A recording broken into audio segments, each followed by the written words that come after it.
So one of the main questions I'm getting right now from my clients is, what should I offer when buying a home? And that's what we're getting into today.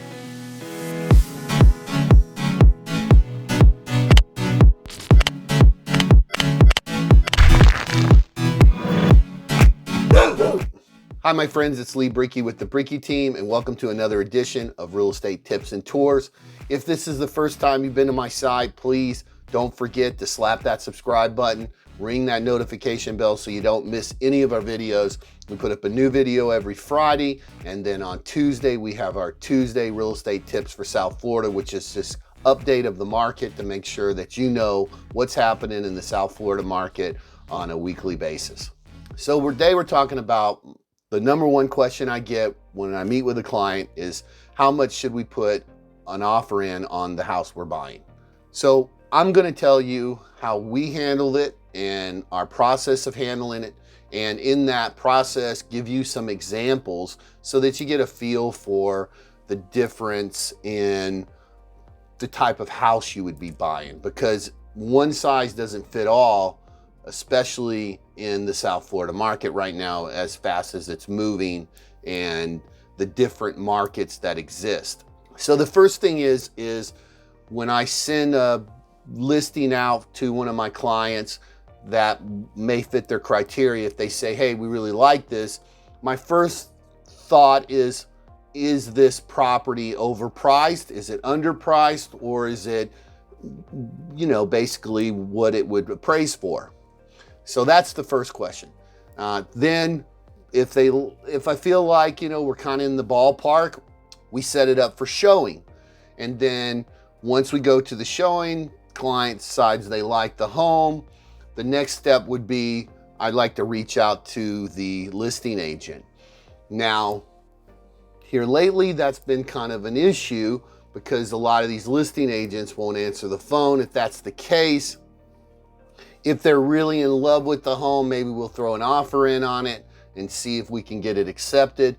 But I really like to talk to the listing agent to kind of find out what's going on with their client. Because the other thing that's really important is maybe price isn't the most important thing that the client is interested in. For example, we just sold a home in Tradition in the PGA Verano. The house was on the market for $470,000, went into contract, the contract fell apart, house came back on the market for $449,000. My client was really interested in it. We went and viewed it. I spoke to the agent. The biggest thing that they were interested in was closing within 30 days. Matter of fact, they wanted to close in 21 days. And that just happened to work out perfectly for my client because her house was closing in 21 days also. That was a little edge that we were able to get. So instead of putting in an offer overpriced, we went in and put in a full price offer with a 21-day closing period. Now, we did receive a counteroffer, and the counteroffer was, hey, we're happy with the 21 days, we're happy with the full price offer, but we don't want to have appraisal contingency. And that's where it comes in to making sure that we're running the comps.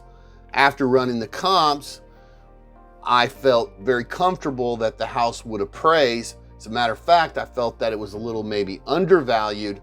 But with that said, I did let my client know, if this comes in short with no appraisal contingency, I feel you could be maybe $10,000 short, but that would be the most. Are you willing to pay that?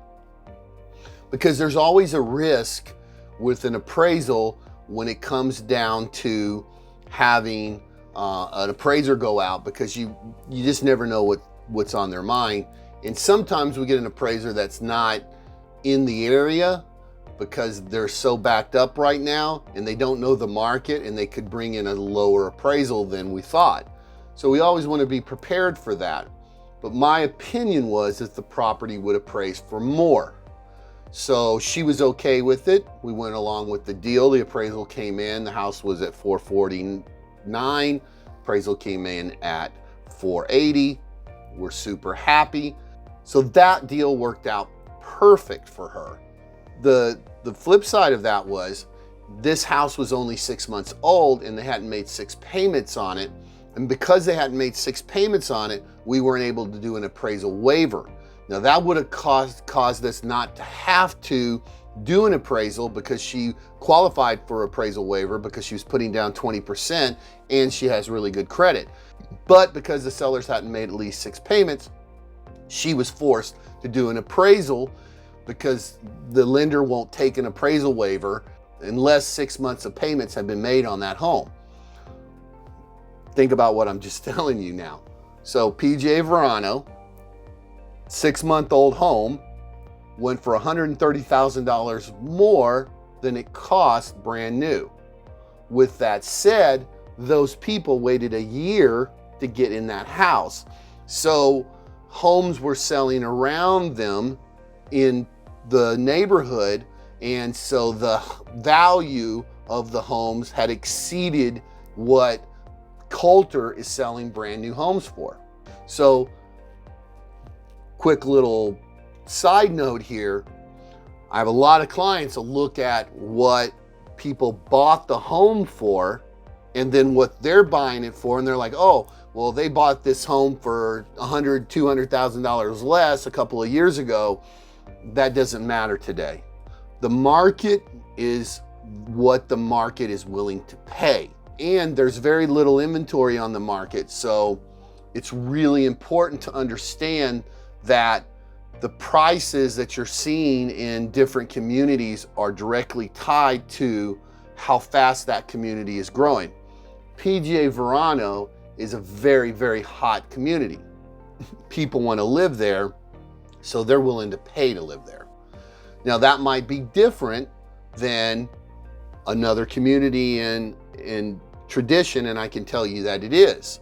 So let's take a Coulter community, which is Alton in Palm Beach Gardens, and compare it with the Coulter community at PGA Verano.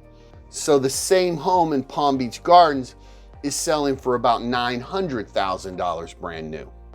But on the resale, that home is 1.2, 1.3 million.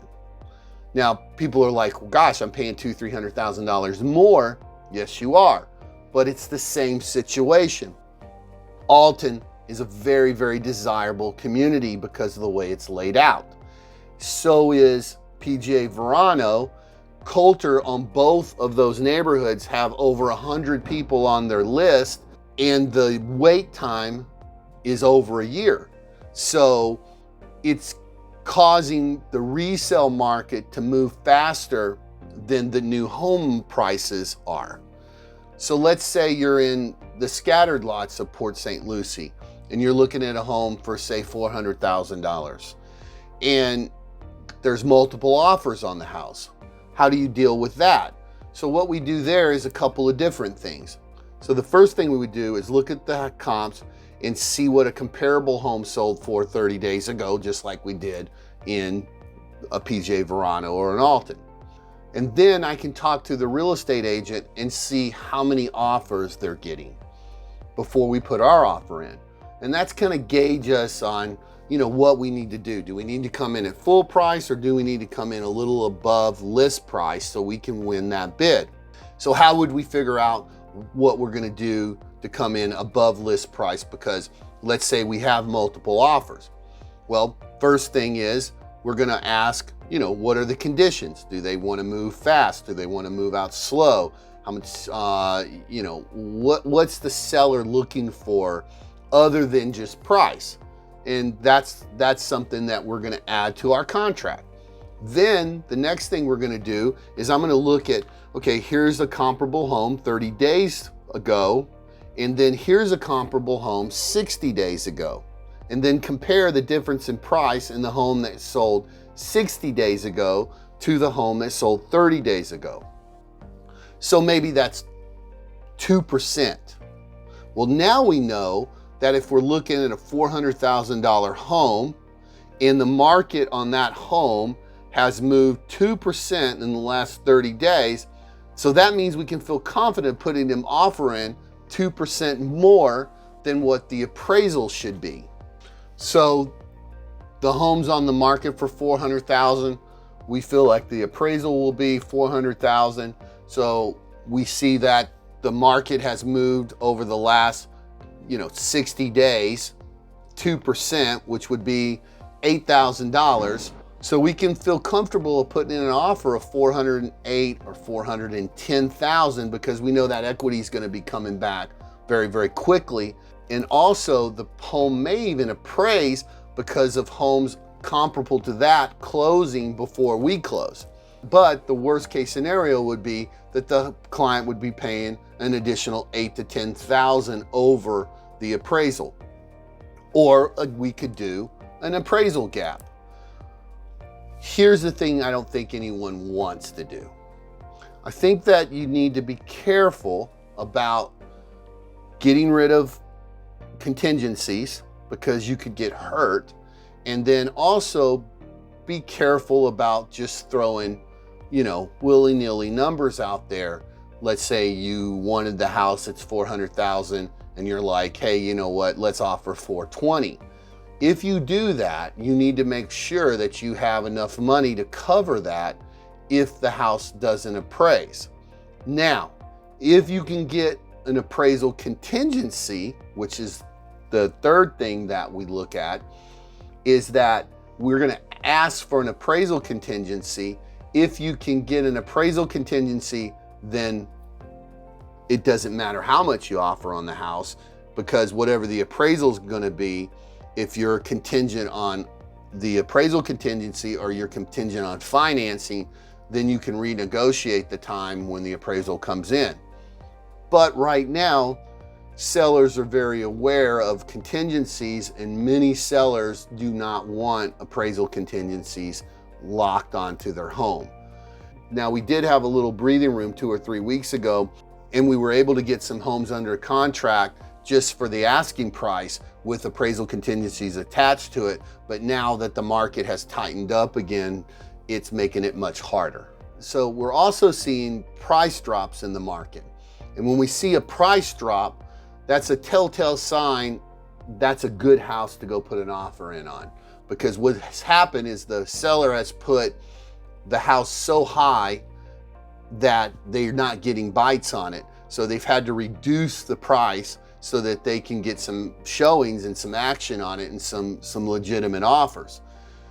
Those are things that we can look for to help us navigate the market, I would say, and find a home that a seller's had it on the market for now too long, and there's opportunity to put in just a full price offer and get it accepted, and maybe even accepted with appraisal contingency. But with the market tightening up again and heating up the way it is here in South Florida, appraisal contingencies are going to get harder and harder to get. Another thing is you're not going to get counter offers as much. Most cases, if there's 7, 8, 9 offers, the listing agent's just going to take the best offer that they feel is for their client, and they're not going to call anyone back. So there's really not much negotiating in the market right now as far as price goes. So you really want to try to put your best foot forward, unless, again, once we speak to the agent, they haven't gotten many offers, and we can go ahead and put an offer in that we feel is a fair offer and take that chance of not another offer coming in on top of us for more money. Then that just happened to us in Jupiter Farms, where we put an offer in on a house for $800,000, but it was on the market for $850,000, and the seller accepted it because the house had been on the market for over a week and they had no offers yet. So they went ahead and came down to get their home sold. So it really varies on each situation, but I think gives you kind of a good idea of what's working for us and what could work for you when you're putting in an offer on a home right now in this crazy seller's market that we're going through, and just really low inventory. So I hope that helped. If you like this video, please give me a thumbs up. I know it's kind of confusing, I'll say that again, but this is what's going on in the market right now. This is what we're dealing with on a daily basis, but we're being successful doing it. And it just takes time and patience and a real estate agent that understands the market that you're in and that also knows how to comp the houses out and make sure that they're putting you in the best position possible when purchasing a home. And as always, I'll leave my website link in the description section below. If you're searching homes anywhere in South Florida, Palm Beach County, Martin County, or St. Lucie County, feel free to hit my website and search homes. You'll see everything that real estate agents see, so you'll know if a home is contingent or off the market. And then also, again, if this is the first time you've been to my site, please don't forget to slap that subscribe button, ring that notification bell so you don't miss any of our real estate tips and tours. Be kind to each other, and I'll see you next time.